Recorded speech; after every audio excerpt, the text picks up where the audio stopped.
Chicago for night 3 of the Democratic National Convention. Vice presidential nominee Tim Walz will take the spotlight to formally accept the nomination. Other high-profile speakers include former President Bill Clinton and former House Speaker Nancy Pelosi. But the big speech is Minnesota Governor Tim Walz. Atlanta News First political reporter Doug Reardon is live tonight from the convention floor there in Chicago. So, Doug, Walz has gotten a reputation for his down-to-earth approach to politics.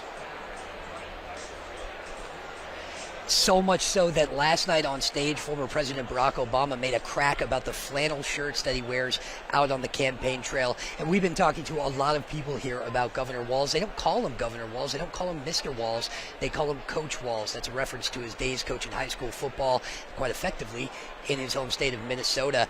And it's that regular guy approach to politics and campaigning that has a lot of people here at this convention excited. Families. And so that kind of energy that really puts regular people at the center of the politics is what I think both Coach Walz and Kamala Harris bring to the table. Less than a day after his address at the Democratic National Convention, Jason Carter, a Georgia politician and the grandson of 39th President Jimmy Carter, said Tim Walz was the perfect VP pick for Kamala Harris. Walz's down-to-earth nature, Carter said, is really resonating with Georgia voters. Well, that's a very Jimmy Carter vibe, I think. Carter said his grandfather, in hospice now for 18 months, is fighting to vote for Harris and Walz in November. I think he's just excited about the energy that she has brought. I think really it's about looking towards the future. I just think he's excited for where our country is. I think all of us feel like we have this chance to turn the page on this Trump era that was so anathema to my grandfather's legacy. At Georgia's delegation breakfast on Wednesday, Arizona Senator Mark Kelly called the Peach State crucial to Democrat success.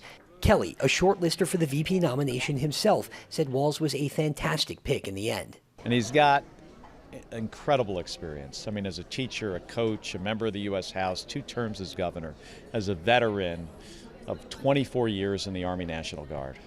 Walz will likely speak directly to a younger generation of Democratic voters watching, casting the party as a diverse, forward-looking group. No one knows that better than Seth Taylor, an Atlanta delegate and one of the first delegates ever to be on the autism spectrum. I mean, I'm not a poet, but it's just phenomenal.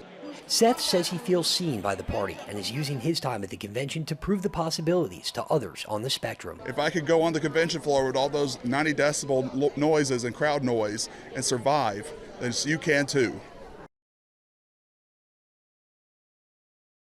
Seth and his fellow delegates took that ceremonial roll call on the floor last night with a little help from Atlanta rapper Lil Jon. If you haven't seen it, run to the internet and check that out.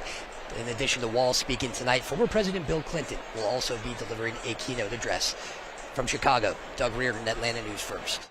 And Doug is there in Chicago all week, bringing you live special coverage of the Democratic National Convention, so join us here each night.